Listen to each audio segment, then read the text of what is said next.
ಭಗವದ್ಗೀತೆಯ ಅಧ್ಯಯನಕ್ಕೆ ಭಕ್ತರಿಗೆಲ್ಲರಿಗೂ ಆದರದ ಸ್ವಾಗತ. ಇವತ್ತು ನಾವು ನೋಡ್ತಾ ಇರೋದು ಭಗವಂತನ ಐಶ್ವರ್ಯ ಅಥವಾ ವಿಭೂತಿ ಯೋಗ ಅಧ್ಯಾಯ 10ನೇ ಅಧ್ಯಾಯದ ಭಗವಂತನ ಐಶ್ವರ್ಯಗಳನ್ನು ನೋಡ್ಲಿಕ್ಕೆ ನಾವು ಇವತ್ತು ಚಿಂತನೆ ಮಾಡ್ಲಿಕ್ಕಿದ್ದೀವಿ. ಇಲ್ಲಿ ವಿಭೂತಿ ಅಂದ್ರೆ ಆ ಪದದ ಅರ್ಥ ಅಸಾಧಾರಣವಾದ ಸಿರಿ. ಅಸಾಧಾರಣವಾದಂತಹ ಸಿರಿಯನ್ನು ಯಾರಲ್ಲಿದೆ? ಅದು ಭಗವಂತನಲ್ಲಿದೆ. ಅಂತಹ ಭಗವಂತನ ಸಿರಿತನಗಳ ಬಗ್ಗೆ ನಾವು ಇವತ್ತು ಚಿಂತನೆ ನಡೆಸೋಣ. 9ನೇ ಅಧ್ಯಾಯದಲ್ಲಿ ಭಕ್ತಿಗೆ ಸಂಬಂಧಪಟ್ಟ ವಿಷಯಗಳನ್ನು ನಾವು ತುಂಬಾ ತಿಳಿದಿದ್ದೇವೆ. ಕೃಷ್ಣ ನಮಗೆ ವಿವರಿಸಿದ್ದಾನೆ. ಶುದ್ಧ ಭಕ್ತಿಯನ್ನು ಕೃಷ್ಣ ಪ್ರತಿಪಾದನೆ ಮಾಡಿದ್ದಾನೆ ಮತ್ತು ಅದನ್ನು ನಾವು ಜೀವನದಲ್ಲಿ ಅಳವಡಿಸಿಕೊಳ್ಳುವ ಬಗ್ಗೆ ಕೂಡ ಕೃಷ್ಣ ಅದಕ್ಕೆ ಒತ್ತು ಕೊಟ್ಟು ಹೇಳಿದ್ದಾನೆ. ಭಕ್ತನಾದ್ರೆ ಏನು ಪ್ರಯೋಜನ? ಈಗ ಕೃಷ್ಣನ ಭಕ್ತನಾದ್ರೆ ಏನು ಪ್ರಯೋಜನ ನಮಗೆ ಅಂತ ಹೇಳಿದ್ರೆ, ನಮ್ಮ ಯೋಗಕ್ಷೇಮದ ಜವಾಬ್ದಾರಿಯನ್ನು ಅವನು ಹೊತ್ತುಕೊಳ್ತಾನೆ. ಇದನ್ನು ನಾವು ನಿನ್ನೆ ಯೋಗಕ್ಷೇಮ ವಹಾಮ್ಯಹಂ ಕೃಷ್ಣ ನಿನ್ನೆ ಹೇಳಿದ್ದಾನೆ.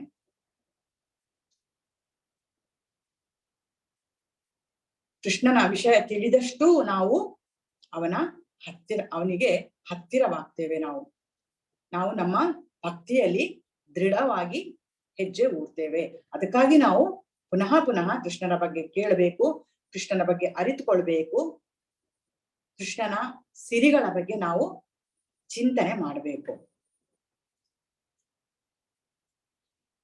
ಭಗವಾನ್ ಅಂದ್ರೆ ಯಾರು? ಇದನ್ನ ನಾವು ನಿನ್ನೆ ಅಂದ್ರೆ ಭಗವಂತನ ಲಕ್ಷಣಗಳನ್ನು ನಾವು ನೋಡಿದ್ದೇವೆ. 6 ಎಲ್ಲದರಲ್ಲಿಯೂ 100ಕ್ಕೆ 100 ಮಾರ್ಕ್ ಇರುವಂತಹ ಭಗವಂತನ ಬಗ್ಗೆ ಇಲ್ಲಿ ಹೇಳ್ತಾ ಇದ್ದೇನೆ. ಪೂರ್ಣ ಶಕ್ತಿ, ಪೂರ್ಣ ಕೀರ್ತಿ, ಪೂರ್ಣ ಐಶ್ವರ್ಯ, ಪೂರ್ಣ ಜ್ಞಾನ, ಪೂರ್ಣ ಸೌಂದರ್ಯ ಮತ್ತು ಪೂರ್ಣ ವೈರಾಗ್ಯ ಇದು ಭಗವಂತನ ಲಕ್ಷಣಗಳು. ಹೀಗೆಂತ ಪರಾಶರ ಮುನಿಗಳು ವರ್ಣಿಸಿದ್ದಾರೆ. ಈಗ ಕೃಷ್ಣ ತನ್ನ ಈ ಪೂರ್ಣ ಸಿರಿ ಏನಿದೆ ಅದನ್ನು ನಮ್ಮ ಮುಂದೆ ಬಿಚ್ಚಿಡ್ತಾ ಇದ್ದಾನೆ. ಅರ್ಜುನನಿಗೆ ವರ್ಣನೆ ಮಾಡ್ತಾ ಇದ್ದಾನೆ ಕೃಷ್ಣ. ಭಕ್ತಿಯಲ್ಲಿ ಕೆಲಸ ಮಾಡೋರಿಗೆ ಯಾವಾಗ್ಲೂ ಭಗವಂತನ ಐಶ್ವರ್ಯಗಳ ಬಗ್ಗೆ, ಭಗವಂತನ ಲೀಲೆಗಳ ಬಗ್ಗೆ ಕೇಳುವುದು ತುಂಬಾ ಆನಂದದಾಯಕವಾದಂತಹ ವಿಷಯ. ಎಲ್ಲಿ ತನ್ನ ಭಕ್ತರು ತನ್ನ ಬಗ್ಗೆ ಚಿಂತನೆ ಮಾಡ್ತಾ ಇರ್ತಾರೋ, ಎಲ್ಲಿ ಕೃಷ್ಣನ ಸಂಕೀರ್ತನೆ ನಡೆಯುತ್ತಾ ಇರ್ತದೋ, ಎಲ್ಲಿ ಅವನ ಕಥೆಯ ಶ್ರವಣ ಮಾಡ್ತಾ ಇರ್ತಾರೋ ಅಲ್ಲಿ ಭಗವಂತ ಇರ್ತಾನಂತೆ. ಅಂತಹ ಭಗವಂತನ ಶ್ರವಣ ನಾವಿವತ್ತು ಮಾಡ್ಲಿಕ್ಕಿದ್ದೇವೆ.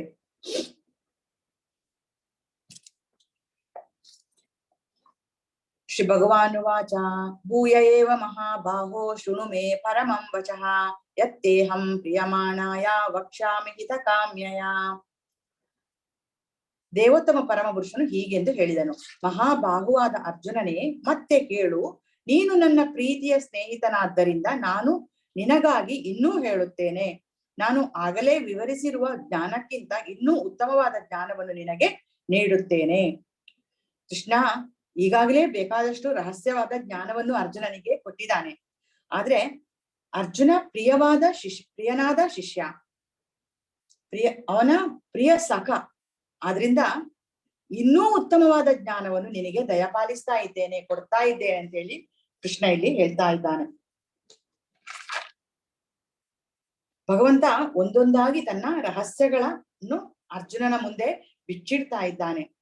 8ನೇ ಅಧ್ಯಾಯ ಕೂಡ ಗುಹ್ಯ ಜ್ಞಾನ, ರಹಸ್ಯ ಜ್ಞಾನ. 9ನೇ ಅಧ್ಯಾಯ ಪರಮ ರಹಸ್ಯ, ಪರಮ ಗುಹ್ಯ. ಇದು ಇನ್ನು ಈ 10ನೇ ಅಧ್ಯಾಯ ಏನುಂಟು ಅದು ಅತ್ಯುತ್ತಮ ರಹಸ್ಯಗಳಲ್ಲೇ ಅತ್ಯುತ್ತಮವಾದದ್ದು. ಭಗವಂತನ ಗುಣಗಳು, ಭಗವಂತನು ಅನಂತ, ಅವನಿಗೆ ಸಂಬಂಧಪಟ್ಟ ಗುಣಗಳು ಅಥವಾ ಅವನಿಗೆ ಸಂಬಂಧಪಟ್ಟ ವಿಷಯಗಳು ಎಲ್ಲವೂ ಅನಂತವಾದದ್ದೇ. ಅವನ ಐಶ್ವರ್ಯಗಳು ಕೂಡ ಅನಂತವಾದದ್ದು. ಇದಕ್ಕೆ ಮಿತಿ ಇಲ್ಲ, ಪರಿಮಿತಿ ಇಲ್ಲ. ಇದು ಅಮಿತವಾದದ್ದು, ಅನಂತವಾದದ್ದು. ಆದ್ರೆ ಇಲ್ಲಿ ಭಗವಂತ ಏನ್ ಹೇಳ್ತಾನೆ ಅಂದ್ರೆ, ನಮಗೆಷ್ಟು ಅರಗಿಸ್ಕೊಳ್ಲಿಕ್ಕಾಗ್ತದೋ, ನಮ್ಮ ಈ ಇಂದ್ರಿಯಗಳಿಗೆ, ಬಾಹ್ಯ ಇಂದ್ರಿಯಗಳಿಗೆ, ಐಹಿಕ ಇಂದ್ರಿಯಗಳಿಗೆ ಎಷ್ಟು ಅರ್ಥ ಆಗ್ತದೋ ಅಷ್ಟನ್ನು ಮಾತ್ರ ನಾನಿವತ್ತು ನಿಮ್ಮ ಮುಂದೆ ಬಿಚ್ಚಿಡ್ತಾ ಇದ್ದೇನೆ. ಯಾಕೆಂದ್ರೆ ನಮ್ಮ ತಿಳುವಳಿಕೆಯ ಮಟ್ಟ ಅಷ್ಟೇ. ನಾವೆಷ್ಟು ಊಹೆ ಮಾಡ್ತೇವೋ ಅಷ್ಟು ಮಾತ್ರ ನಮಗೆ ಪಡೀಲಿಕ್ಕೆ ಸಾಧ್ಯ, ಚಿಂತನೆ ಮಾಡ್ಲಿಕ್ಕೆ ಸಾಧ್ಯ. ಕೆಲವು ನಮ್ಮ ಊಹೆಯನ್ನು ಮೀರಿ ಇರ್ತವೆ ಭಗವಂತನ ಐಶ್ವರ್ಯಗಳು, ಭಗವಂತನ ಸಿರಿಗಳು. ಇಲ್ಲಿ ಮಹಾಬಾಹೋ ಶೃಣು ಅಂತ ಹೇಳ್ತಾನೆ. ಶೃಣು ಅಂದ್ರೆ ಕೇಳು, ಶ್ರವಣ ಮಾಡು ಅಂತ ಅರ್ಥ. ಯಾಕೆಂದ್ರೆ ಭಗವಂತನ ಬಗ್ಗೆ ಎಷ್ಟು ಶ್ರವಣ ಮಾಡುತ್ತೇವೋ ಅಷ್ಟು ಅವನಿಗೆ ನಾವು ನಿಷ್ಠರಾಗಿರ್ತೇವೆ. ಅವನ ಬಗ್ಗೆ ನಾವು ದೃಢವಾಗಿ ನಮಗೆ ಅವನಲ್ಲಿ ದೃಢವಾದ ನಂಬಿಕೆ ಬೆಳೆಯುತ್ತದೆ. ಭಕ್ತಿಯಲ್ಲಿ ಅಷ್ಟು ನಾವು ದೃಢತೆ ಸಾಧಿಸ್ತೇವೆ. ಅದಕ್ಕಾಗಿ ನಾವು ಭಗವಂತನ ಶ್ರವಣ ಮಾಡಬೇಕು, ಭಗವಂತನ ಕಥೆಗಳ ಶ್ರವಣ ಮಾಡಬೇಕು, ಭಗವಂತನ ಐಶ್ವರ್ಯಗಳ ಬಗ್ಗೆ ತಿಳಿಬೇಕು, ಭಗವಂತನ ಲೀಲೆಗಳ ಬಗ್ಗೆ ನಾವು ತಿಳಿಬೇಕು. ಎಲ್ಲಿ ಶ್ರವಣ ಮಾಡಬೇಕು? ಯಾರಿಂದ ನಾವು ಶ್ರವಣ ಮಾಡಬೇಕು? ಭಕ್ತರಿಂದ ನಾವು ಇದನ್ನು ಶ್ರವಣ ಮಾಡಬೇಕು. ಯಾರು ಅಸೂಯಾಪರರೋ, ಯಾರು ಕೃಷ್ಣನ ಬಗ್ಗೆ ನಿಜ ಜ್ಞಾನವನ್ನು ತಿಳಿಸುವುದಿಲ್ವೋ ಅವರಿಂದ ನಾವು ಇದನ್ನು ಹೇಳಬಾರದು. ಭಕ್ತರಿಗೆ ಮಾತ್ರ ಭಗವಂತ ಪೂರ್ಣ ಅನುಮತಿಯನ್ನು ಕೊಟ್ಟಿರ್ತಾನೆ ಇದರ ಬಗ್ಗೆ ಮಾತಾಡ್ಲಿಕ್ಕೆ. ಯಾಕೆ ಅಂತ ಹೇಳಿದ್ರೆ ಅವರ ಹೃದಯದಲ್ಲಿ ಅವನು ಇಳಿದು ಬಂದು ತನ್ನನ್ನು ತಾನು ಪ್ರಕಟಗೊಳಿಸಿರ್ತಾನೆ ಭಕ್ತರಿಗೆ. ಆದ್ರಿಂದ ಭಕ್ತರಿಗೆ ಮಾತ್ರ, ಭಕ್ತರ ಸಂಘದಲ್ಲಿ ನಾವಿದನ್ನು ಕೇಳಬೇಕು, ಭಕ್ತರಿಂದ ಕೇಳಬೇಕು.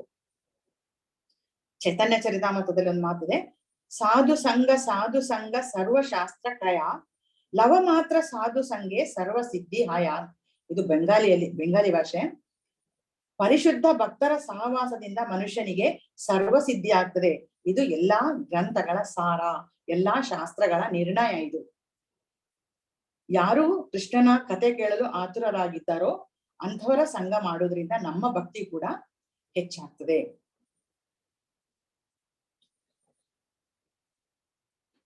ನಮೇ ವಿದುಹು ಸುರಗಣಾಃ ಪ್ರಭವಂ ನ ಮಹರ್ಷಯಃ ಅಹಮಾದಿರ್ಹಿ ದೇವಾನಾಂ ಮಹರ್ಷೀಣಾಂ ಚ ಸರ್ವಶಃ. ದೇವತೆಗಳಾಗಲಿ ಮಹರ್ಷಿಗಳಾಗಲಿ ನನ್ನ ಮೂಲವನ್ನಾಗಲಿ ಸಿರಿಯನ್ನಾಗಲಿ ಅರಿಯಲಾರರು. ಏಕೆಂದರೆ ಎಲ್ಲಾ ರೀತಿಗಳಲ್ಲಿಯೂ ನಾನೇ ದೇವತೆಗಳೇ ಮತ್ತು ಮಹರ್ಷಿಗಳಿಗೆ ಮೂಲನು. ಭಗವಂತನನ್ನು ಅರಿಯುವುದು ಅಷ್ಟು ಸುಲಭದ ಮಾತಲ್ಲ. ಬ್ರಹ್ಮ ಸಂಹಿತೆಯಲ್ಲಿ ಹೇಳಿದಂತೆ ಅದ್ವೈತಮಚ್ಯುತ ಮನಾದಿ ಮನಂತ ರೂಪಂ ಆದ್ಯಂ ಪುರಾಣ ಪುರುಷಂ ನ ವಯೌವನಂಚ ವೇದೇಶು ದುರ್ಲಭ ಅದುರ್ಲಭ ಆತ್ಮಭಕ್ತೌ ಗೋವಿಂದಮಾದಿ ಪುರುಷಂ ತ್ವಮಹಂ ಭಜಾಮಿ. ಅಂದ್ರೆ ವೇದಗಳಲ್ಲೂ ನಾವು ಸಿಕ್ಕುವುದಿಲ್ಲ. ವೇದಗಳಲ್ಲಿ ನೀವು ನನ್ನನ್ನು ಹುಡುಕಿದ್ರೆ ಅಲ್ಲಿ ನಾನು ನಿಮಗೆ ಸಿಗಲಾರೆ. ಆದ್ರೆ ಭಕ್ತರ ಹೃದಯದಲ್ಲಿ ನಾನಿದ್ದೇನೆ ಅಂತ ಕೃಷ್ಣ ಹೇಳ್ತಾನೆ. ಇನ್ನು ವೇದಗಳಲ್ಲೇ ಸಿಗುದಿಲ್ಲ ಅಂತ ಮೇಲೆ ಈ ಲೌಕಿಕವಾದ ಜಗತ್ತಿನಲ್ಲಿ ಇರುವಂತಹ ವಿದ್ವಾಂಸರು ಅಂತ ಕರೆಸಿಕೊಂಡವರ ಅವರಿಗೆ ಕೃಷ್ಣ ಅರ್ಥವಾಗ್ತಾನ? ಅಂದ್ರೆ ಕೃಷ್ಣ ನಮ್ಮ ಇಂದ್ರಿಯ ಶಕ್ತಿಯ ನಮ್ಮ ಇಂದ್ರಿಯಗಳ ಗ್ರಹಣ ಶಕ್ತಿಗೆ ಮೀರಿದವನು. ಕೃಷ್ಣನ ಗುಣಗಳು ನಮ್ಮ ಊಹೆಗೆ ಮೀರಿದ್ದು. ನಮ್ಮ ಚಿಂತನೆಗೆ ನಿಲುಕಲಾರದಷ್ಟು ಎತ್ತರದಲ್ಲಿದೆ ಕೃಷ್ಣನ ಗುಣಗಳು, ಅವನ ಶಕ್ತಿಗಳು, ಅವನ ಐಶ್ವರ್ಯಗಳು.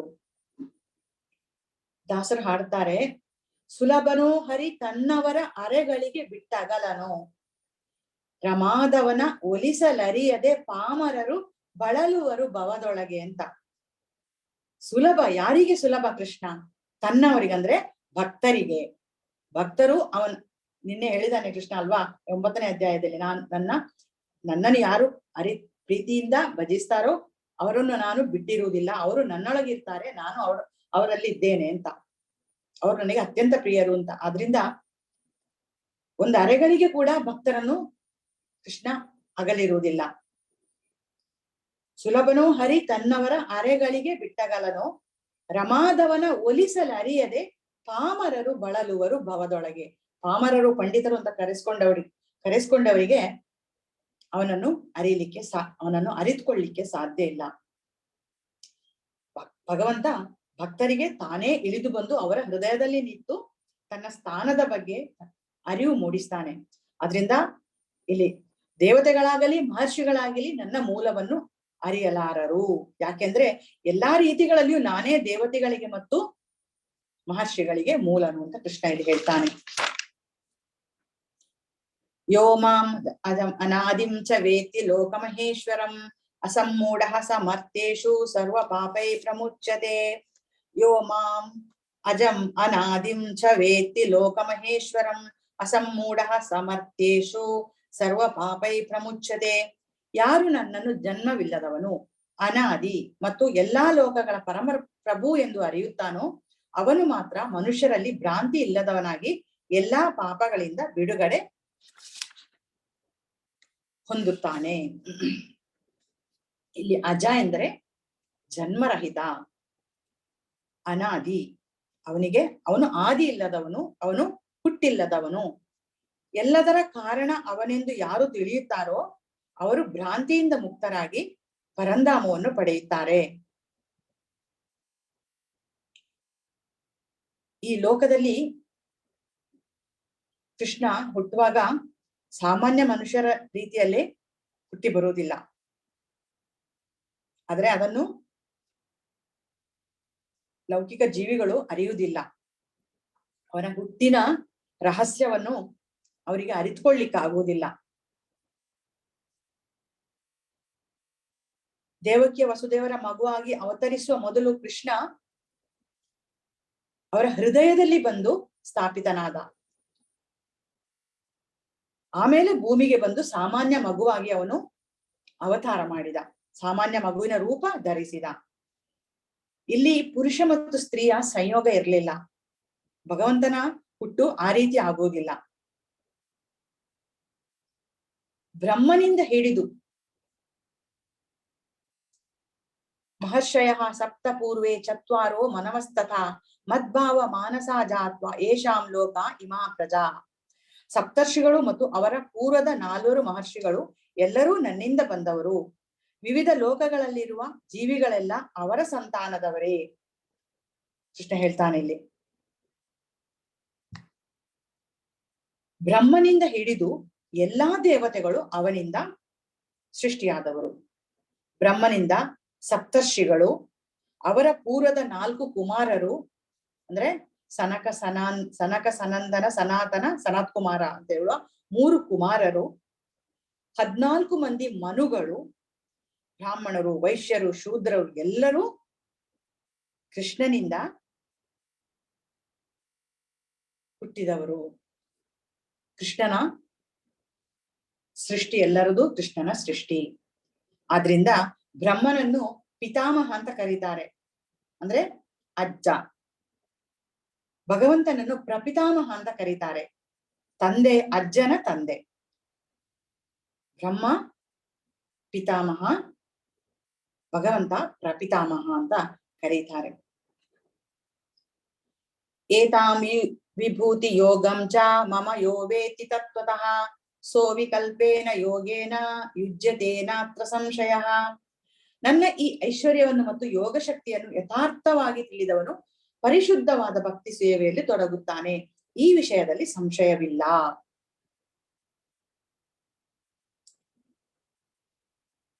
ಕೃಷ್ಣನ ಐಶ್ವರ್ಯವನ್ನು ಅರ್ಥ ಮಾಡಿಕೊಂಡಾಗ ದೇವರು ದೊಡ್ಡವನು ಅಂತ ಹೇಳಿ ನಮ್ಗೆ ಅರ್ಥ ಆಗ್ತದೆ. ಗಾಡ್ ಇಸ್ ಗ್ರೇಟ್ ಅಂತ ಹೇಳೋ ಒಂದು ವರ್ಡ್ ಉಂಟಲ್ಲ, ಅದು ನಮಗೆ ಅರ್ಥ ಆಗ್ತದೆ. ಬಾಯಲ್ಲಿ ಹೇಳ್ತೇವೆ ದೇವರು ದೊಡ್ಡವನು, ಯಾವ ರೀತಿ ದೊಡ್ಡವನು ನಮ್ಗದು ಅರ್ಥ ಆಗ್ಬೇಕಲ್ಲ.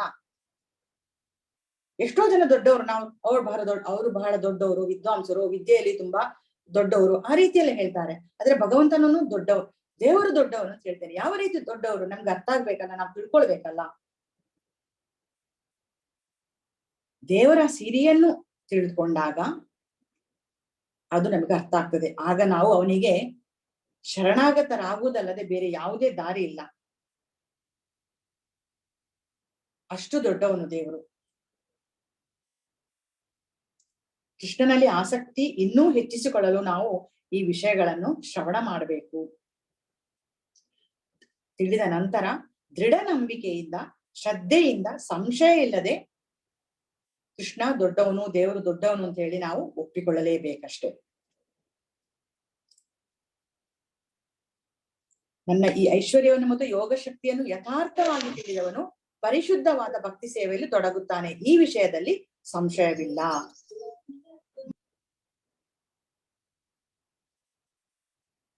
ಇನ್ನು ಮುಂದೆ ಬರುವಂತಹ 8, 9, 10, 11 ಈ ಶ್ಲೋಕಗಳು ತುಂಬಾ ಪ್ರಮುಖವಾದದ್ದು. ಇದನ್ನು ಚತುಶ್ಲೋಕಿ ಭಗವದ್ಗೀತಾ ಅಂತ ಕರೀತಾರೆ.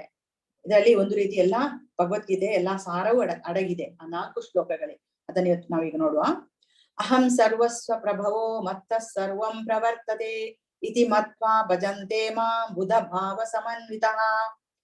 ಎಲ್ಲಾ ಆಧ್ಯಾತ್ಮಿಕ ಮತ್ತು ಭೌತಿಕ ಜಗತ್ತುಗಳ ಮೂಲವು ನಾನೇ. ಎಲ್ಲವೂ ನನ್ನಿಂದ ಹೊರಸೂಸುತ್ತದೆ. ಇದನ್ನು ಸಂಪೂರ್ಣವಾಗಿ ತಿಳಿದ ವಿದ್ವಾಂಸರು ನನ್ನ ಭಕ್ತಿ ಸೇವೆಯಲ್ಲಿ ನಿರತರಾಗುತ್ತಾರೆ ಮತ್ತು ಹೃದಯ ತುಂಬಿ ನನ್ನನ್ನು ಪೂಜಿಸುತ್ತಾರೆ.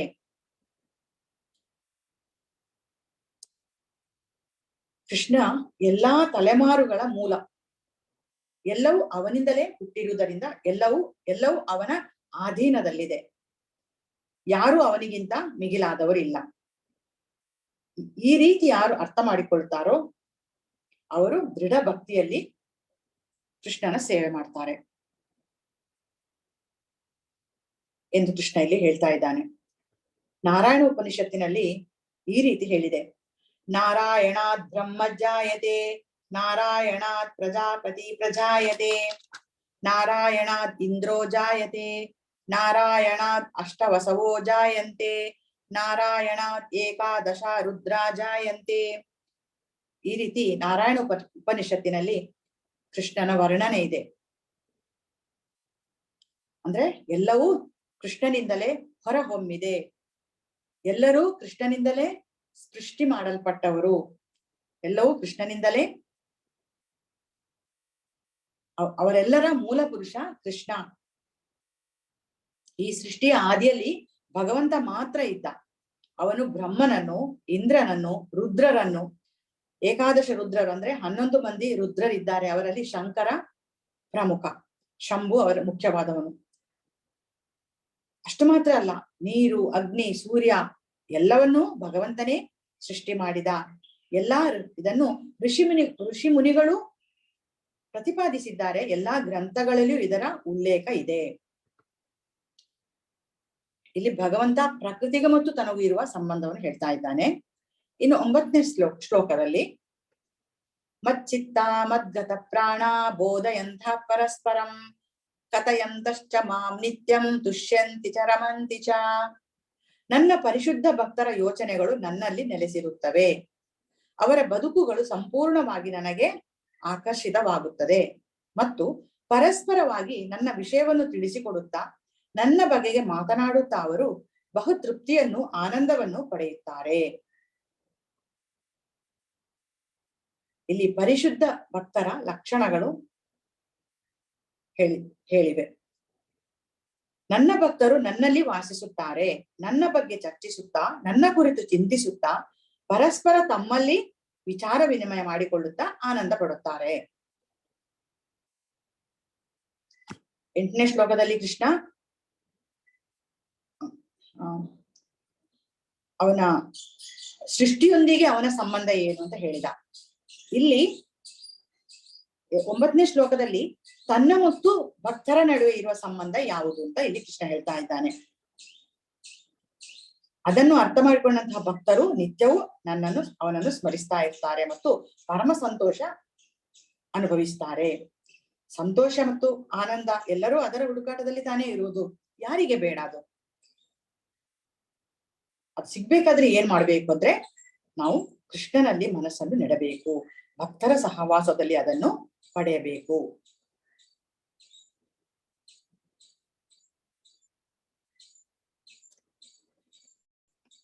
ತೇಷಾಂ ಸತತಯುಕ್ತಾನಾಂ ಭಜತಾಂ ಪ್ರೀತಿಪೂರ್ವಕಂ ದದಾಮಿ ಬುದ್ಧಿ ಯೋಗಂ ತಂ ಯೇನ ಮಾಮುಪಯಾಂತಿ ತೇ. ನನ್ನ ಪ್ರೀತಿಪೂರ್ವಕ ಸೇವೆಗೆ ಸದಾ ಮುಡಿಪಾಗಿರುವವರಿಗೆ ಅವರು ನನ್ನ ಬಳಿಗೆ ಬರುವುದಕ್ಕೆ ಅಗತ್ಯವಾದ ಬುದ್ಧಿಯೋಗವನ್ನು ನಾನು ಕೊಡುತ್ತೇನೆ.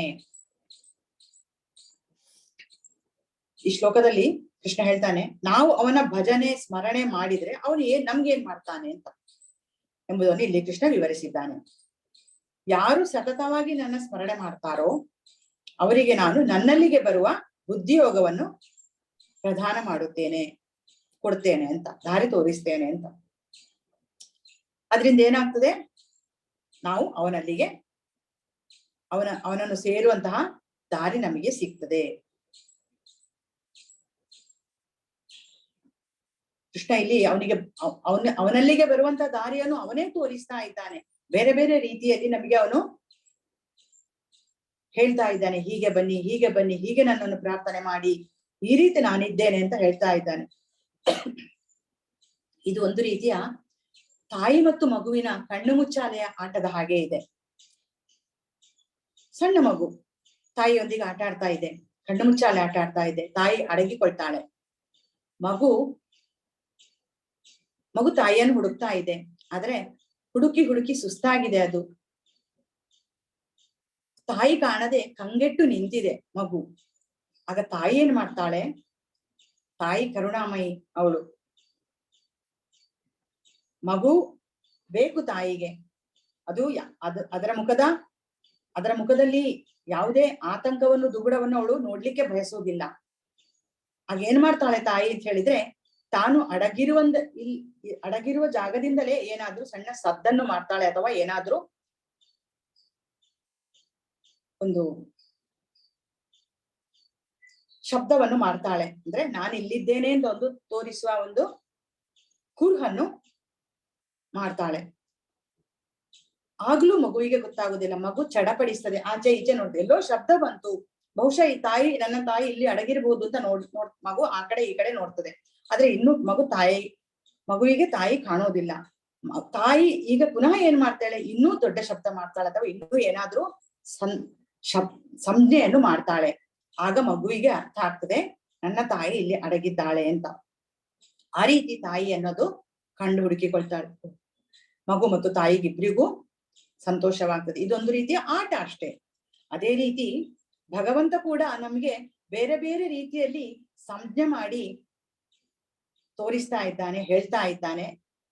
ಬೇರೆ ಬೇರೆ ರೀತಿಯ ದಾರಿಗಳನ್ನು ನಮಗೆ ತೋರಿಸ್ಕೊಡ್ತಾ ಇದ್ದಾನೆ. ನೋಡಿ, ನಾನಿಲ್ಲಿದ್ದೇನೆ, ನನ್ನನ್ನು ಈ ರೀತಿ ನೀವು ಪಡೆಯಬಹುದು, ನಾನು ಈ ರೀತಿ ದಾರಿ ಮಾಡಿಕೊಟ್ಟಿದ್ದೇನೆ, ಈ ದಾರಿಯಿಂದ ನೀವು ನನ್ನಲ್ಲಿಗೆ ಬನ್ನಿ ಅಂತ ಬೇರೆ ಬೇರೆ ದಾರಿಗಳ ಮೂಲಕ, ಬೇರೆ ಬೇರೆ ರೀತಿಯ ಮೂಲಕ ನಮ್ಮನ್ನು ಕರೀತಾ ಇದ್ದಾನೆ ಭಗವಂತ. ಭಕ್ತಿ ಮಾರ್ಗ ತುಂಬಾ ಆರಾಮದಾಯಕ, ನೀವು ಅದರ ಮೂಲಕ ನನ್ನಲ್ಲಿಗೆ ಬನ್ನಿ ಅಂತ ಕೃಷ್ಣ ಹೇಳ್ತಾ ಇದ್ದಾನೆ. ಕೆಲವರು ವಾದ ಮಾಡಬಹುದು, ನಾನು ಯಜ್ಞಯಾಗಾದಿಗಳನ್ನು ಮಾಡಿದ್ದೇನೆ, ತಪಸ್ಸನ್ನು ಮಾಡಿದ್ದೇನೆ, ಅನೇಕ ಗ್ರಂಥಗಳ ಪಠನವನ್ನು ಮಾಡಿದ್ದೇನೆ, ಆದ್ರೆ ನನಗೆ ಇನ್ನೂ ಭಗವಂತ ಸಿಗ್ಲಿಲ್ಲ ಅಂತ, ಭಗವಂತನ ಕೃಪೆ ನನಗಾಗ್ಲಿಲ್ಲ ಅಂತ ಕೆಲವರು ವಾದ ಮಂಡನೆ ಮಾಡ್ಬೋದು. ಎಲ್ಲಿಯ ತನಕ ನಾವು ಸೇವಾ ಮನೋಭಾವದಲ್ಲಿ ಕೃಷ್ಣನ ಆರಾಧನೆ ಮಾಡೋದಿಲ್ವೋ, ಕೃಷ್ಣನ ಪೂಜೆ ಮಾಡೋದಿಲ್ವೋ, ಕೃಷ್ಣನ ಸೇವೆ ಮಾಡೋದಿಲ್ವೋ, ಅಲ್ಲಿಯವರೆಗೆ ನಮಗೆ ದೇವರ ಕರುಣೆ ಸಿಗುವುದಿಲ್ಲ. ಎಲ್ಲಿ ಆಡಂಬರದ ಪೂಜೆ ನಡೀತದೋ, ಕೃಷ್ಣ ನಿಮ್ಮ ಆಡಂಬರವನ್ನು ಅಥವಾ ನಿಮ್ಮ ತೋರಿಕೆಯನ್ನು ಅವನು ನೋಡುವುದಿಲ್ಲ. ನಿಮ್ಮ ಹೃದಯದಲ್ಲಿ ಇದ್ದಾನೆ, ಪರಮಾತ್ಮನಾಗಿ ಅವನು ಹೃದಯದಲ್ಲಿ ಸ್ಥಿತನಾಗಿದ್ದಾನೆ. ಆದ್ರಿಂದ ನೀವು ನಿಮ್ಮ ಮನಸ್ಸಲ್ಲಿ ಏನ್ ನಡೀತಾ ಇರದೆ ಅಂತ ಹೇಳುದು ಅವನಿಗೆ ಗೊತ್ತಾಗ್ತದೆ. ಆದ್ರಿಂದ ಕೃಷ್ಣ ನಿನ್ನೆ ಹೇಳಿದ, ಪತ್ರಂ ಪುಷ್ಪಂ ಫಲಂ ತೋಯಂ ಯೋಮಾ ಭಕ್ತ್ಯಾ ಪ್ರವಚ, ಅಂದ್ರೆ ಪ್ರೀತಿಯಿಂದ ಭಕ್ತಿಯಿಂದ ಒಂದು ಸ್ವಲ್ಪ ನೀರು, ಒಂದು ಪತ್ರ ಎಲೆ ಅಂದ್ರೆ ತುಳಸಿ ಎಲೆ, ಪುಷ್ಪ ಹೂ ಹಣ್ಣು ಕೊಟ್ರೆ ಸಾಕು ನನಗೆ, ನಾನ್ ನಿಮ್ಮ ಪ್ರೀತಿಯನ್ನು ಮಾತ್ರ ನೋಡುವುದು ಅಂತ. ಅಲ್ಲಿರೋ ಭಕ್ತಿ, ಅಲ್ಲಿರೋ ಶ್ರದ್ಧೆ ಮಾತ್ರ ಭಗವಂತ ನೋಡ್ತಾನೆ, ನಿಮ್ಮ ಆಡಂಬರವನ್ನು ಅವನು ಮೆಚ್ಚುವುದಿಲ್ಲ.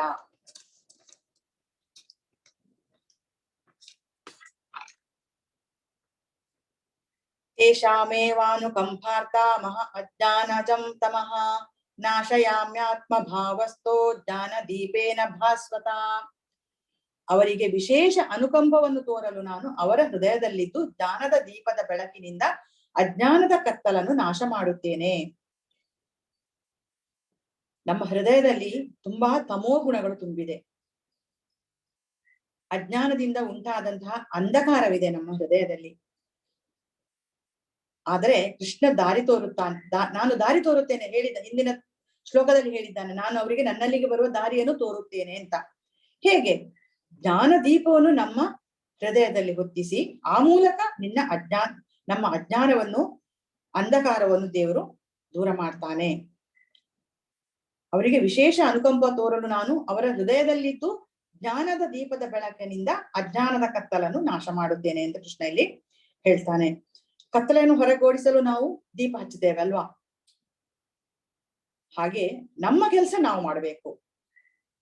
ಕೃಷ್ಣನ ಕೆಲಸ ಕೃಷ್ಣ ಮಾಡ್ತಾನೆ. ಇಲ್ಲಿ ಯಾವುದು ನಮ್ಮ ಕೆಲಸ?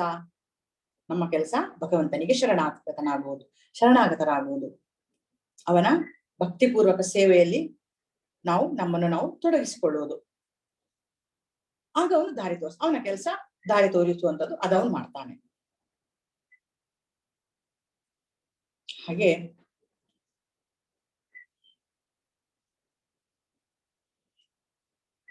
ಅರ್ಜುನೋವಾಚ ಪರಂ ಬ್ರಹ್ಮ ಪರಂ ಧಾಮಂ ಪವಿತ್ರಂ ಪರಮಂ ಭವಾನ್ ಪುರುಷಂ ಶಾಶ್ವತಂ ದಿವ್ಯಂ ಆದಿದೇವಂ ಅಜಂ ವಿಭುಂ ಅಹುಸ್ತ್ವಾಮೃಷಯಃ ಸರ್ವೇ ದೇವಶ್ರೀ ನಾರದಸ್ತಥಾ ಆಸಿತೋ ದೇವಲೋ ವ್ಯಾಸಃ ಸ್ವಯಂ ಚೈವ ಬ್ರವೀಷಿ ಮೇ.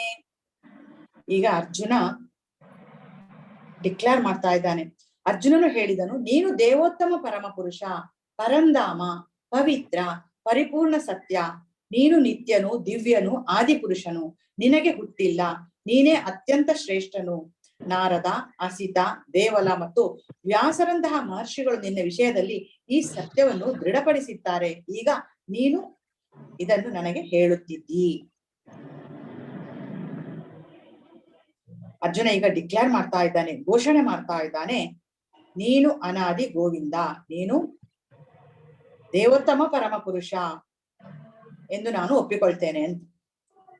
ನೀನೇ ಪರಮ ಸತ್ಯ, ನೀನೇ ಪರಂಧಾಮ, ನೀನೇ ಕಟ್ಟಕಡೆಯ ಆಶ್ರಯ ತಾಣ, ನೀನೇ ಶಾಶ್ವತ ಪುರುಷ. ಕೃಷ್ಣನನ್ನು ಹೊಗಳಿಕೋಸ್ಕರ ಇಲ್ಲಿ ಅರ್ಜುನ ಈ ಮಾತುಗಳನ್ನು ಹೇಳ್ತಾ ಇಲ್ಲ. ಯಾಕಂದ್ರೆ ಕೃಷ್ಣ ಅರ್ಜುನನ ಗೆಳೆಯ, ಅವನನ್ನು ಪ್ರಸನ್ನಗೊಳಿಸುವುದಕ್ಕೋಸ್ಕರ ಈ ಮಾತನ್ನು ಹೇಳ್ತಾ ಇಲ್ಲ ಅರ್ಜುನ. ಇಲ್ಲಿ ಅರ್ಜುನ ಓರ್ವ ಸಖನಾಗಿ ಈ ಮಾತನ್ನು ಹೇಳ್ತಾ ಇಲ್ಲ, ಗುಣಗಾನ ಮಾಡ್ತಾ ಇಲ್ಲ, ಕೃಷ್ಣನ ಗುಣಗಾನ ಮಾಡ್ತಾ ಇಲ್ಲ. ಅವನು ಶಿಷ್ಯನಾಗಿ, ಅರ್ಜುನ ಶಿಷ್ಯನಾಗಿ ಕೃಷ್ಣನಿಗೆ ಶರಣಾಗತನಾಗಿದ್ದಾನೆ. ಶಿಷ್ಯಸ್ತೇಹಂ ಸಾಧಿಮಾಂ ಪ್ರಪನ್ನಂ, ಹಿಂದೆ ಹೇಳಿದ ನನ್ನನ್ನು ಶಿಷ್ಯನನ್ನಾಗಿ ಸ್ವೀಕರಿಸು ಅಂತ ಅವನು ಹೇಳ್ತಾನೆ. ಅರ್ಜುನ ಹೇಳ್ತಾನೆ, ಇದನ್ನು ಋಷಿಮುನಿಗಳು, ದೇವತೆಗಳು ಹಿಂದೆ ದೃಢಪಡಿಸಿದ್ದಾರೆ. ಅವನು ಓದಿದ್ದಾನೆ ಗ್ರಂಥಗಳಲ್ಲಿ, ಅರ್ಜುನ ಇದನ್ನು ಓದಿದ್ದಾನೆ. ಅವನಿಗೆ ಗೊತ್ತುಂಟು ಕೃಷ್ಣ ದೇವೋತ್ತಮ ಪರಮ ಪುರುಷ ಅಂತ ಹೇಳೋದು, ಭಗವಂತ ಅಂತ ಹೇಳೋದು ಗೊತ್ತುಂಟು ಅವನಿಗೆ. ಆದ್ರೆ ಇಲ್ಲಿ ಕೃಷ್ಣನೇ ಅದನ್ನು ಸ್ವತಃ ಅರ್ಜುನನಿಗೆ ತಿಳಿಸುತ್ತಿದ್ದಾನೆ. ಸ್ವತಃ ನೀನೇ ನನಗೆ ಹೇಳುತ್ತಿರುವೆ. ಇಲ್ಲಿವರೆಗೆ ಅರ್ಜುನ ಅದನ್ನು ಬೇರೆಯವರಿಂದ ತಿಳಿದಿದ್ದ ಅಥವಾ ಶಿಕ್ಷಣದಿಂದ ಪಡೆದಿದ್ದ, ಬೇರೆಯವರಿಂದ ಕೇಳಿ ತಿಳ್ಕೊಂಡಿದ್ದ ಅಥವಾ ಓದಿ ಪಡ್ಕೊಂಡಿದ್ದ ಅಂತಹ ಜ್ಞಾನವನ್ನು. ಆದರೆ ಇಲ್ಲಿ ಸ್ವತಃ ಕೃಷ್ಣನೇ ಬಂದು ಆ ಮಾತನ್ನು ಹೇಳ್ತಾ ಇದ್ದಾನೆ. ನೀನೇ ನನಗೆ ಬಂದು ಈ ಜ್ಞಾನವನ್ನು ಕೊಡ್ತಾ ಇದ್ದಿ. ಆದ್ದರಿಂದ ಪರಮ ಪುರುಷ ನೀನು ಅಂತ ಹೇಳೋದು ನನಗೆ ಮನದಟ್ಟ ಆಗಿದೆ. ಈಗ ನೀನು ಹೇಳುವುದನ್ನೆಲ್ಲ ಪೂರ್ತಿಯಾಗಿ ಒಪ್ಪಿಕೊಳ್ಳುತ್ತೇನೆ ಅಂತ ಹೇಳ್ತಾನೆ ಅರ್ಜುನ. ನೀನು ಹೇಳುವುದನ್ನೆಲ್ಲ ನಾನು ಪೂರ್ತಿಯಾಗಿ ಒಪ್ಪಿಕೊಂಡು ಬಿಡ್ತೇನೆ. ಸರ್ವಮೇತತ್ ಕೃತಂ ಮನ್ಯೆ ಯನ್ಮಾಂ ವದಸಿ ಕೇಶವ ನಹಿ ತೇ ಭಗವನ್ ವ್ಯಕ್ತಿಂ ವಿದುರ್ದೇವನ ದಾನವಃ. ಕೃಷ್ಣ, ನೀನು ನನಗೆ ಹೇಳುವುದನ್ನೆಲ್ಲ ಸತ್ಯವೆಂದು ಸಂಪೂರ್ಣವಾಗಿ ಒಪ್ಪಿಕೊಳ್ಳುತ್ತೇನೆ. ಪ್ರಭುವೇ, ದೇವತೆಗಳಾಗಲಿ ದಾನವರಾಗಲಿ ನಿನ್ನ ವ್ಯಕ್ತಿತ್ವವನ್ನು ಅರ್ಥ ಮಾಡಿಕೊಳ್ಳಲಾರರು. ಅರ್ಜುನ ಹೇಳುವಂತಹ ಮಾತು ಇದು. ನೀನು ಹೇಳುವುದನ್ನೆಲ್ಲ ನಾನು ಸತ್ಯ ಎಂದು ಭಾವಿಸ್ತೇನೆ. ನಿನ್ನನ್ನು ಸಂಪೂರ್ಣವಾಗಿ ನಾನು ಒಪ್ಪಿಕೊಂಡು ನೀನು ಹೇಳಿದ ದಾರಿಯಲ್ಲಿ ನಡೆಯುತ್ತೇನೆ ಅಂತ ಕೃಷ್ಣ ಇಲ್ಲಿ ಅರ್ಜುನ ಹೇಳ್ತಾ ಇದ್ದಾನೆ. ಸ್ವಯಮೇವಾತ್ಮನಾತ್ಮಾನಂ ವೇತ್ತತ್ವಂ ಪುರುಷೋತ್ತಮ ಭೂತ ಭಾವನ ಭೂತೇಶ ದೇವ ದೇವ ಜಗತ್ಪತೆ.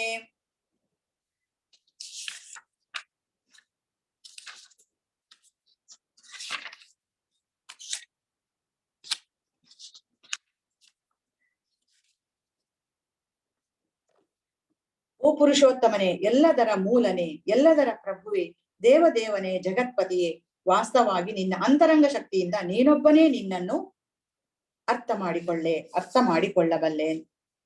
ಕೃಷ್ಣನನ್ನು ಕೃಷ್ಣ ಮಾತ್ರ ಅರ್ಥ ಮಾಡಿಕೊಳ್ಳಿಕ್ಕೆ ಸಾಧ್ಯ, ಬೇರೆ ಯಾರಿಂದಲೂ ಅರ್ಥ ಮಾಡಿಕೊಳ್ಳಿಕ್ಕೆ ಸಾಧ್ಯ ಇಲ್ಲ. ಅರ್ಜುನ ಇಲ್ಲಿ ಹೇಳ್ತಾ ಇದ್ದಾನೆ. ಇನ್ನು 16ನೇ ಶ್ಲೋಕದಲ್ಲಿ ಮತ್ತು 17ನೇ ಶ್ಲೋಕದಲ್ಲಿ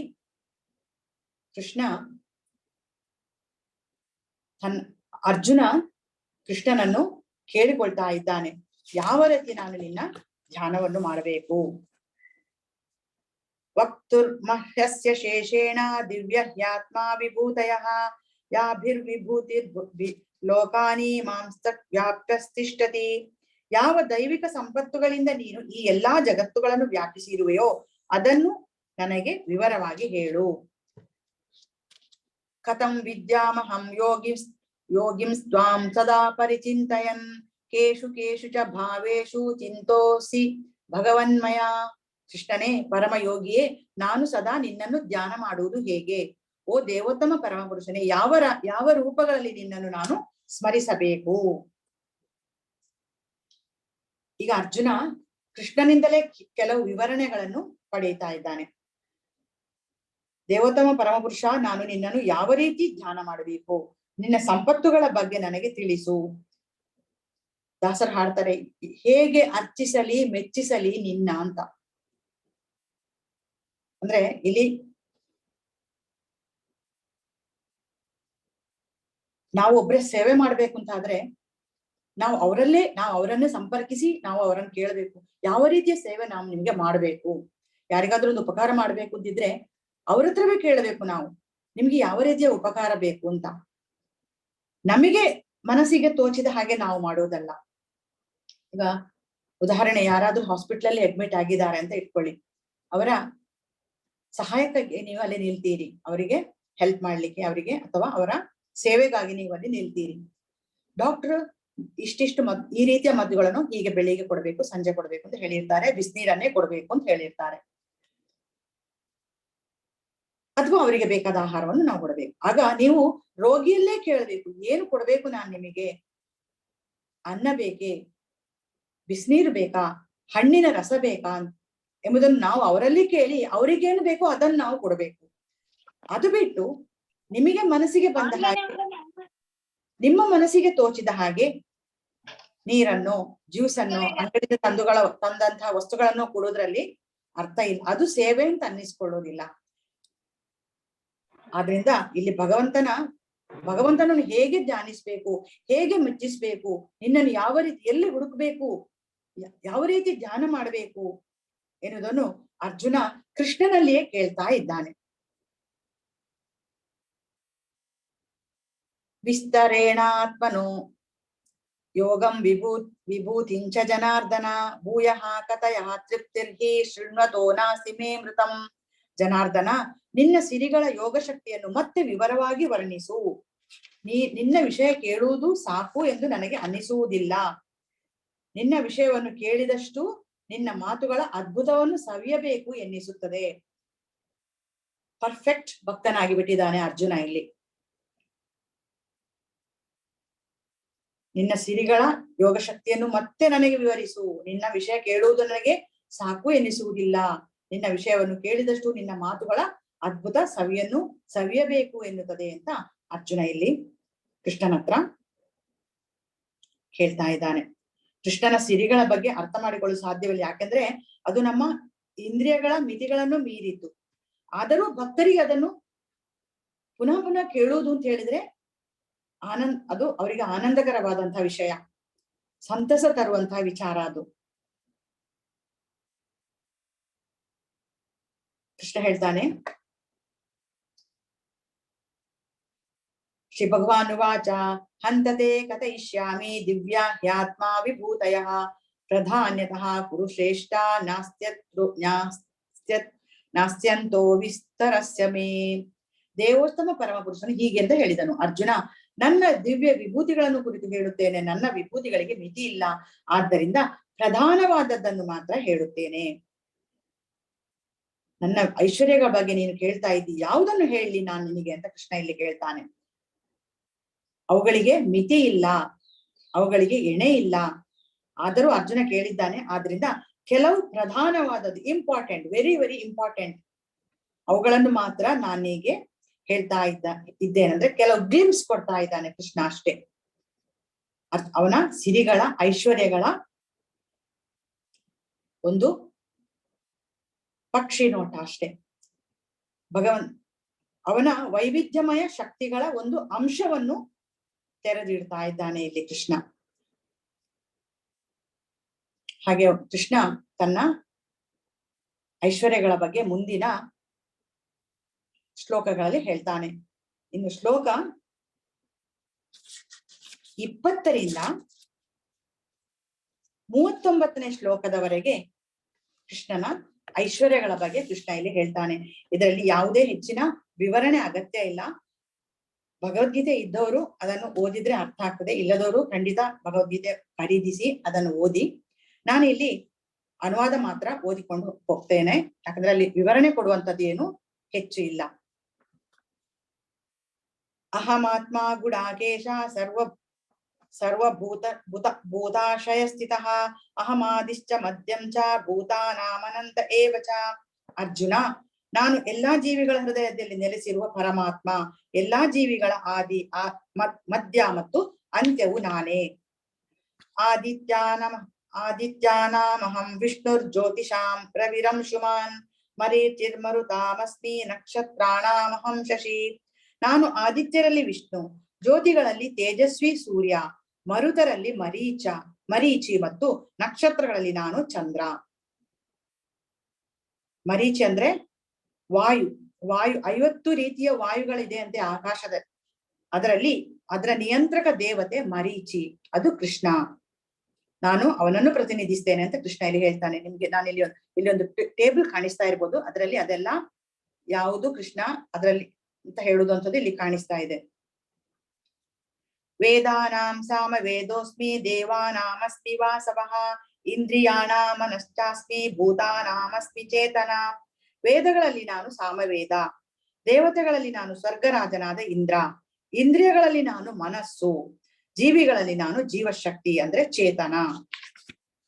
ರುದ್ರಾಣಾಂ ಶಂಕರಶ್ಚಾಸ್ಮಿ ವಿತ್ತೇಶೋ ಯಕ್ಷ ರಾಕ್ಷಸಾಂ ವಸೂನಾಂ ಪಾವಕಾಶ್ಚಾಸ್ಮಿ ಮೇರುಭೂಷಿ ಕಿರಣಾಮಹಂ.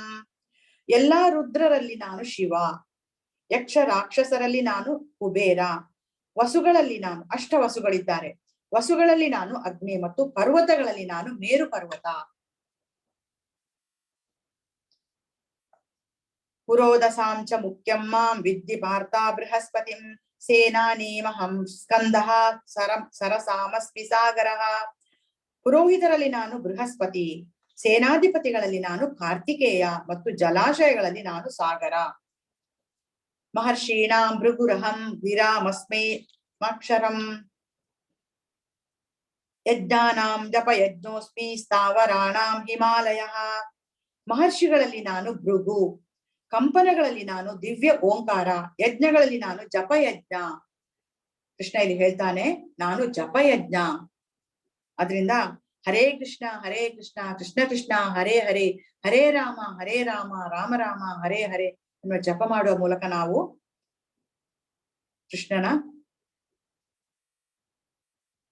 ಕೃಷ್ಣನನ್ನು ಅರಿಯಬಹುದು.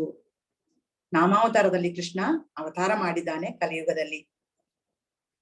ಚಲಿಸದ ವಸ್ತುಗಳಲ್ಲಿ ನಾನು ಹಿಮಾಲಯ, ಅಶ್ವತ್ಥಃ ಸರ್ವ ವೃಕ್ಷಾಣಾಂ ದೇವರ್ಷೀಣಾಂ ಚ ನಾರದಃ ಗಂಧರ್ವಾಣಾಂ ಚಿತ್ರರಥಃ ಸಿದ್ಧಾನಾಂ ಕಪಿಲೋ ಮುನಿಃ. ವೃಕ್ಷಗಳಲ್ಲಿ ನಾನು ಅಶ್ವತ್ಥ, ಋಷಿಗಳಲ್ಲಿ ನಾನು ದೇವಋಷಿಗಳಲ್ಲಿ ನಾನು ನಾರದ, ಗಂಧರ್ವರಲ್ಲಿ ನಾನು ಚಿತ್ರರಥ, ಸಿದ್ಧಿ ಪಡೆದವರಲ್ಲಿ ನಾನು ಕಪಿಲ ಮುನಿ. ಉಚ್ಚಶ್ರವಸ್ವಮಶ್ವಾನಾಂ ವಿದ್ಧಿ ಮಾಮಾಮೃತೋದ್ಭವಂ ಐರಾವತಂ ಗಜೇಂದ್ರಾಣಾಂ ನರಾಣಾಂ ಚ ನರಾಧಿಪಂ. ಅಶ್ವಗಳಲ್ಲಿ ನಾನು ಉಚ್ಚಶ್ರವ ಅಂದ್ರೆ ಅದು ಸಮುದ್ರ ಮಥನ ಮಾಡಿದಾಗ ಸಿಕ್ಕಿದಂತಹ ಕುದುರೆ. ಗಜೇಂದ್ರರಲ್ಲಿ ನಾನು ಐರಾವತ, ಮನುಷ್ಯರಲ್ಲಿ ನಾನು ರಾಜನನ್ನು ದೇವರ ಪ್ರತಿನಿಧಿಯಿಂದ ಕರೀತಾರೆ ಅಲ್ವಾ. ಆಯುಧಾನಾಮಹಂ ವಜ್ರಂ ಧೇನೂನಾಮಸ್ಮಿ ಕಾಮದುಕ್ ಪ್ರಜನಶ್ಚಾಸ್ಮಿ ಕಂದರ್ಪಃ ಸರ್ಪಾಣಾಮಸ್ಮಿ ವಾಸುಕಿ. ಆಯುಧಗಳಲ್ಲಿ ನಾನು ವಜ್ರಾಯುಧ, ಗೋವುಗಳಲ್ಲಿ ನಾನು ಸುರಭಿ, ಪ್ರಜೋತ್ಪತ್ತಿಗೆ ಕಾರಣರಾದಲ್ಲಿ ನಾನು ಕಂದರ್ಪ ದೇವತೆ ಅಂದ್ರೆ ಪ್ರೇಮ ದೇವತೆ ಮನ್ಮಥ. ಸರ್ಪಗಳಲ್ಲಿ ನಾನು ವಾಸುಕಿ. ಅನಂತಾಶ್ಚಾಸ್ಮಿ ನಾಗಾನಾಂ ವರುಣೋ ಯಾದಸಾಮಹಂ. ಪಿತೃಣಾಮಾರ್ಯಯಾ ಚಾಸ್ಮಿ ಯಮಃ ಸಂಯಮತಾಮಹಂ. ಬಹು ಹೆಡೆಗಳ ನಾಗರಲ್ಲಿ ನಾನು ಅನಂತ. ಜಲವಾಸಿಗಳಲ್ಲಿ ನಾನು ವರುಣ ದೇವತೆ. ಪಿತೃಗಳಲ್ಲಿ ನಾನು ಆರ್ಯಮ. ಶಾಸನ ನಿರ್ವಹಿಸರಲ್ಲಿ ನಾನು ಮೃತ್ಯು ದೇವತೆ ಯಮ.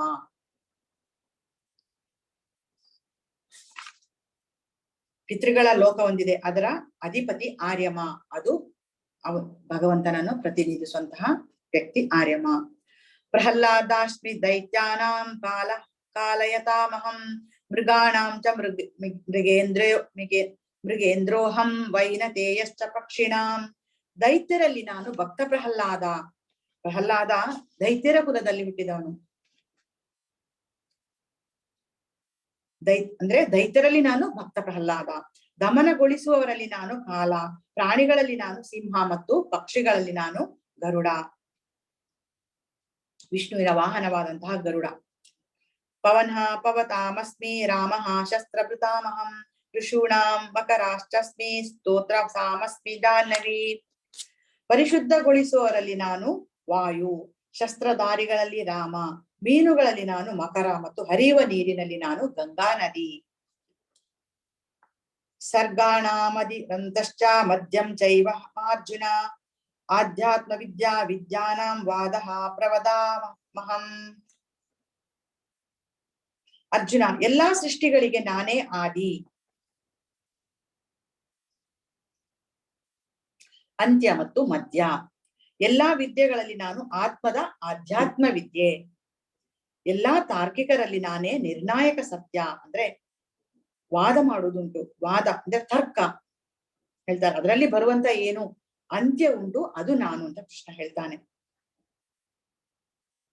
ವಿತಂಡವಾದಗಳಲ್ಲ, ತರ್ಕ ಅಂದ್ರೆ ಯಾವುದು ಸತ್ಯ ಅಂತ ಹೇಳಿ ಪರಿಶೋಧನೆ ಮಾಡ್ಲಿಕ್ಕೆ ಕೆಲವು ತರ್ಕಗಳು ನಡೀತೇವೆ, ಅದರಲ್ಲಿ ಬರುವಂತಹ ಅಂತ್ಯ ನಾನು ಅಂತ ಕೃಷ್ಣ ಹೇಳ್ತಾನೆ. ಅಕ್ಷರಾಣಾಂ ಮಕಾರೋಸ್ಮಿ ದ್ವಂದ್ವಃ ಸಾಮಾಸಿಕಸ್ಯ ಚ. ಅಹಮೇವಾಕ್ಷಯಃ ಕಾಲೋ ದಾತಾಹಂ ವಿಶ್ವತೋ ಮುಖಃ. ಅಕ್ಷರಗಳಲ್ಲಿ ನಾನು ಅ. ಸಮಾಸಗಳಲ್ಲಿ ದ್ವಂದ್ವ ಸಮಾಸ.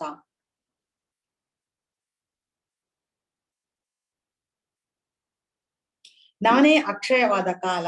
ಸೃಷ್ಟಿಕರ್ತರಲ್ಲಿ ನಾನು ಬ್ರಹ್ಮ.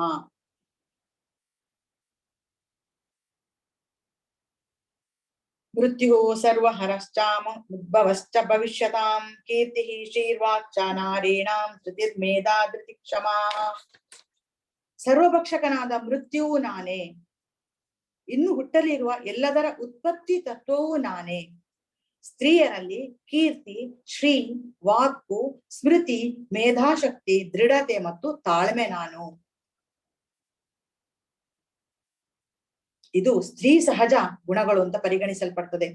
ಕೀರ್ತಿ, ಅದೃಷ್ಟ, ಸುಂದರ ಮಾತು, ಸ್ಮರಣ ಶಕ್ತಿ, ಬುದ್ಧಿಶಕ್ತಿ, ದೃಢತೆ, ತಾಳ್ಮೆ ಇವೆಲ್ಲ ಸ್ತ್ರೀಯರಿಗಿರುವಂತಹ ಗುಣಗಳು. ಇದೆಲ್ಲ ನಾನೇ ಅಂತ ಕೃಷ್ಣ ಹೇಳ್ತಾನೆ. ಬೃಹಸ್ನಾಮ ತಾಸಾಂನಾಂ ಗಾಯತ್ರಿ ಛಂದಸಾಮಹಂ. ಮಾಸಾನಾಂ ಮಾರ್ಗಶೀರ್ಷೋಹ ಋತೂನಾಂ ಕುಸುಮಾಕರಃ. ಸಾಮವೇದದಲ್ಲಿ ಸ್ತೋತ್ರಗಳಲ್ಲಿ ನಾನು ಬೃಹತ್ ಸಾಮ.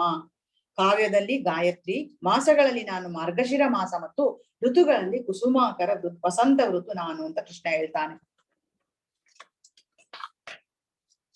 ದ್ಯೂತಂ ಚಲಯತಾಮಸ್ಮಿ ತೇಜಸ್ವಿನಾಮಹಂ.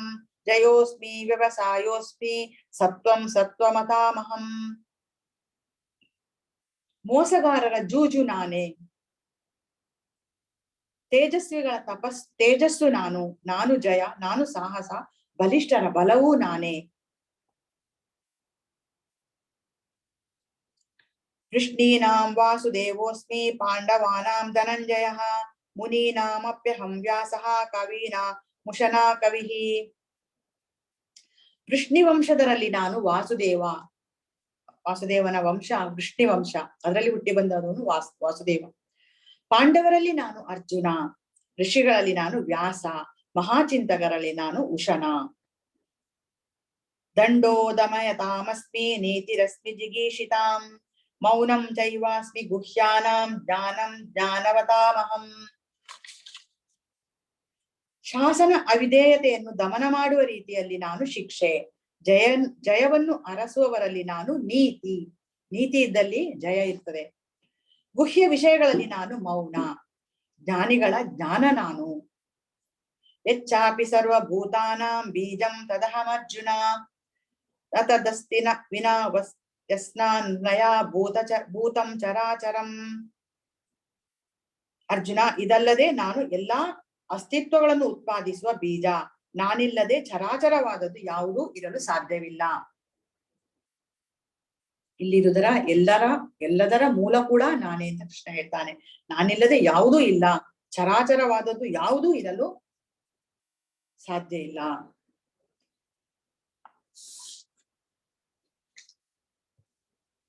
ಅರ್ಜುನ್ ಕೃಷ್ಣ ಹೇಳ್ತಾನೆ, ನಾಂತೋಸ್ತಿ ಮಮ ದಿವ್ಯಾನ ವಿಭೂತೀನಾಂ ಪರಂತಪ ಏಷ ತುದ್ದೇಶತಃ ಪ್ರೋಕ್ತೋ ವಿಭೂತೇರ್ವಿಸ್ತರೋ ಮಯ. ಶತ್ರು ವಿಜೇತನಾದ ಅರ್ಜುನನೇ, ನನ್ನ ದೈವಿ ಅಭಿವ್ಯಕ್ತಿಗಳಿಗೆ ಕೊನೆಯೇ ಇಲ್ಲ. ನಾನು ನಿನಗೆ ಹೇಳಿರುವುದು ನನ್ನ ಅನಂತ ಸಿರಿಗಳ ಒಂದು ಸೂಚನೆ ಅಷ್ಟೇ.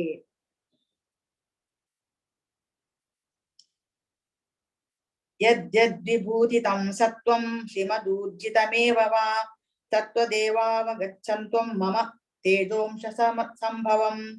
ಎಲ್ಲ ಶ್ರೀಮಂತವಾದ, ಸುಂದರವಾದ ಮತ್ತು ಉಜ್ವಲವಾದ ಸೃಷ್ಟಿಗಳು ನನ್ನ ವೈಭವದ ಒಂದು ಕಿಡಿಯಿಂದ ಮೂಡಿ ಬಂದಿವೆ ಎಂದು ತಿಳಿ. ಎಷ್ಟು ಸುಂದರವಾದ ಚಿತ್ರ ಇದು ಕೃಷ್ಣನದ್ದು.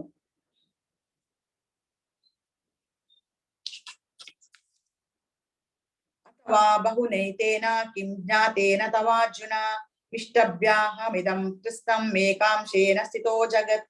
ಅರ್ಜುನ, ಈ ವಿವರವಾದ ಜ್ಞಾನದ ಅಗತ್ಯವೇನು? ನನ್ನ ಒಂದೇ ಅಂಶದಿಂದ ನಾನು ಇಡೀ ವಿಶ್ವವನ್ನು ವ್ಯಾಪಿಸಿ ಧರಿಸಿದ್ದೇನೆ. ಇದು 10ನೇ ಅಧ್ಯಾಯದ ಮುಕ್ತಾಯ. ಈ ರೀತಿ ಹೇಳ್ತಾನೆ ಕೃಷ್ಣ.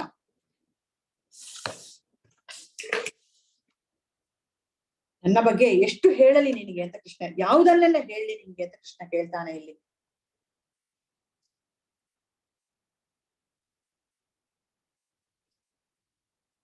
ಅದನ್ನು ನಿನ್ನ ಬಾಹ್ಯ ಇಂದ್ರಿಯಗಳು ಅರ್ಥ ಮಾಡಿಕೊಳ್ಳಿಕ್ಕೆ ಸಾಧ್ಯ ಇಲ್ಲ.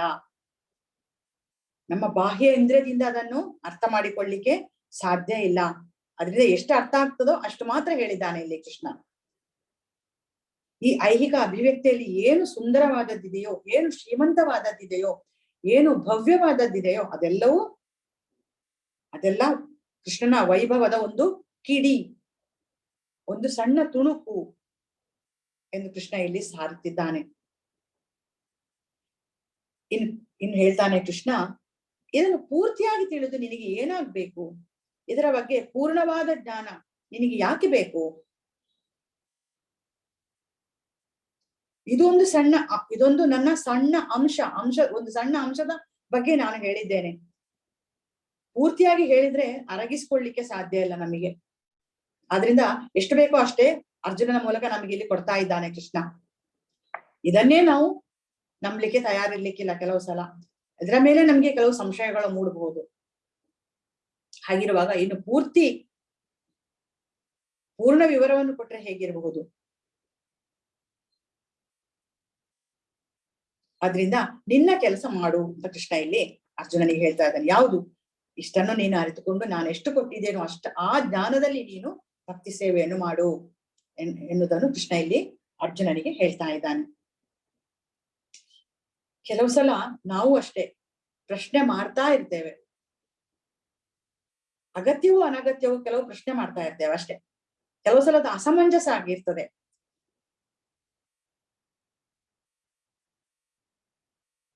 ಅದು ಆಳಕ್ಕೆ ಇಳಿದಷ್ಟು ಅಲ್ಲಿ ಗೋಜಲಾಗಿ ಬಿಡ್ತದೆ. ಅದಕ್ಕೆ ಒಂದು ತಾರ್ಕಿಕ ಅಂತ್ಯವೇ ಸಿಗುವುದಿಲ್ಲ. ಚರ್ಚೆ ಮಾಡ್ಬೋದು, ಹಾಗಿರ್ಬೋದು, ಹೀಗಿರ್ಬೋದು. ಅಂದ್ರೆ ನಮ್ಮ ಊಹಾತ್ಮಕ ಚಿಂತನೆ, ನಮಗಿರುವಂತ ಮನಸ್ಸಿನ ಈ ಶಕ್ತಿಯನ್ನು ಉಪಯೋಗಿಸಿ ಬೇರೆ ಬೇರೆ ರೀತಿಯಲ್ಲಿ ಚಿಂತಿಸುತ್ತಾ ಬೇರೆ ಬೇರೆ ಅರ್ಥಗಳನ್ನು ಹುಡುಕುತ್ತಾ ನಾವು ಇದಕ್ಕೆ ಬೇರೆ ಬೇರೆ ವ್ಯಾಖ್ಯಾನಗಳನ್ನು ಕೊಡ್ತಾ ಹೋಗ್ಬೋದು. ಅದರಿಂದ ಯಾವುದೇ ಪ್ರಯೋಜನ ಇಲ್ಲ ಅಂತ ಕೃಷ್ಣ ಇಂಡೈರೆಕ್ಟ್ ಆಗಿ ನಮ್ಗೆ ಹೇಳ್ತಾ ಇದ್ದಾನೆ. ನಾನು ಹೇಳಿದ್ದನ್ನು ನೀವು ದೃಢವಾಗಿ ನಾನು ಹೇಳಿದ್ರಲ್ಲಿ ನಿಮಗೆ ವಿಶ್ವಾಸ ಇರಬೇಕು. ಬೇರೆ ರೀತಿಯ ವ್ಯಾಖ್ಯಾನವಾಗ್ಲಿ ಬೇರೆ ರೀತಿಯ ಚಿಂತನೆ ಆಗ್ಲಿ ಮಾಡುವ ಅಗತ್ಯ ಇಲ್ಲ, ಇದರ ಬಗ್ಗೆ ಪ್ರಶ್ನೆಗಳ ಅಗತ್ಯ ಇಲ್ಲ ಅಂತ ಕೃಷ್ಣ ಇದನ್ನು ನಮ್ಗೆ ಇಂಡೈರೆಕ್ಟ್ ಆಗಿ ಹೇಳ್ತಾ ಇದ್ದಾನೆ ಇಲ್ಲಿ. ಇದರಿಂದ ನಮ್ಮ ಆಧ್ಯಾತ್ಮಿಕ ಆ ರೀತಿ ಪ್ರಶ್ನೆ ಮಾಡೋದ್ರಿಂದ ಅಥವಾ ಚರ್ಚೆ ಮಾಡೋದ್ರಿಂದ ನಮ್ಮ ಆಧ್ಯಾತ್ಮಿಕ ಪ್ರಗತಿಗೆ ಏನು ಲಾಭ ಇಲ್ಲ. ನಮ್ಮ ಕೆಲಸ ಏನು, ನಾವು ಆಧ್ಯಾತ್ಮದಲ್ಲಿ ನಮ್ಮ ಪ್ರಗತಿ ಆಗ್ಬೇಕು, ಭಕ್ತಿ ಯೋಗದಲ್ಲಿ ನಾವು ಮುಂದುವರಿಬೇಕು. ನಮಗಿರೋ ಸೀಮಿತ ಅವಧಿಯಲ್ಲಿ, ಅಂದ್ರೆ ಕಲಿಯುಗದಲ್ಲಿ ಮನುಷ್ಯನ ಆಯಸ್ಸು ಕಡಿಮೆ, ಅಂತಹ ಸೀಮಿತ ಅವಧಿಯಲ್ಲಿ ನಾವು ಆದಷ್ಟು ಬೇಗ ಈ ಜನ್ಮದಲ್ಲೇ ನಾವು ಕೃಷ್ಣನ ಪರಂಧಾಮವನ್ನು ಸೇರ್ಬೇಕು. ಅದು ಬಿಟ್ಟು ಊಹಾತ್ಮಕ ಚಿಂತನೆ ಮಾಡಿಕೊಂಡು ಹಾಗಿರ್ಬೋದೋ ಹೀಗಿರ್ಬೋದೋ ಎನ್ನುವ ಚಿಂತನೆ ಮಾಡುವುದು, ಪ್ರಶ್ನೆ ಮಾಡುವುದು ಅಗತ್ಯವಿಲ್ಲ ಅಂತ ಕೃಷ್ಣ ಇಲ್ಲಿ ಹೇಳ್ತಾ ಇದ್ದಾನೆ. ಒಂದು ಸಣ್ಣ ಉದಾಹರಣೆ, ತಂದೆ ಯಾರು ಅಂತ ಕೇಳಿದ್ರೆ ಮಗುವಿಗೆ ಸರಿಯಾದ ಉತ್ತರ ಕೊಡಬಲ್ಲವ್ರು ಯಾರು? ತಾಯಿ ಮಾತ್ರ ಅಲ್ವಾ?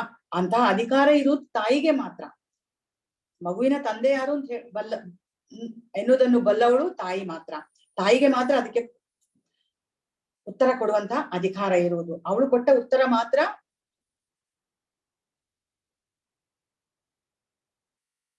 ಸತ್ಯ. ಹಾಗಿರುವಾಗ ಇಲ್ಲಿ ಕೃಷ್ಣ ಹೇಳಿದ ಅದನ್ನ ನಾವು ಪೂರ್ತಿ ನಂಬಲೇಬೇಕು. ಹಾಗೆ ಸ್ವತಃ ಇಲ್ಲಿ ಕೃಷ್ಣ ಹೇಳಿದ ಮಾತುಗಳನ್ನು, ಕೃಷ್ಣನೇ ಹೇಳಿದ ಮಾತುಗಳು ನಾವು ನಂಬಿ ಅವನನ್ನು ಆಶ್ರಯಿಸಿದರೆ ಇದೇ ಜನ್ಮದಲ್ಲಿ ನಮಗೆ ಬಿಡುಗಡೆ ಸಾಧ್ಯ. ಹೀಗೆ 10ನೇ ಅಧ್ಯಾಯದಲ್ಲಿ ಕೃಷ್ಣ ತನ್ನ ಅನಂತ ಐಶ್ವರ್ಯಗಳ ಬಗ್ಗೆ ಅರ್ಜುನನಿಗೆ ತಿಳಿಸಿಕೊಡ್ತಾ ಇದ್ದಾನೆ.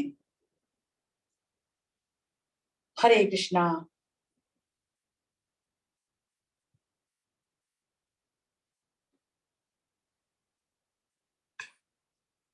ಯಾರಿಗಾದ್ರೂ ಏನಾದ್ರೂ ಸಂಶಯಗಳಿದ್ರೆ ಕೇಳಬಹುದು. ಅದರ ಮೊದಲು ನಿನ್ನೆ ಒಬ್ರು ಮಾತಾಜಿ ಕೇಳಿದ್ರು ನನ್ನ ಹತ್ರ, ಕೃಷ್ಣನ ಕೊನೆಗಳಿಗೆಯ ಬಗ್ಗೆ ಆ ರೀತಿಯನ್ನು ಪ್ರಶ್ನೆ ಮಾಡಿದ್ರು. ನಿನ್ನೆ ಅರ್ಥ ಆಗ್ಲಿಲ್ಲ, ಆಮೇಲೆ ನಾನು ಚಿಂತಿಸಿದಾಗ ಗೊತ್ತಾಯ್ತು.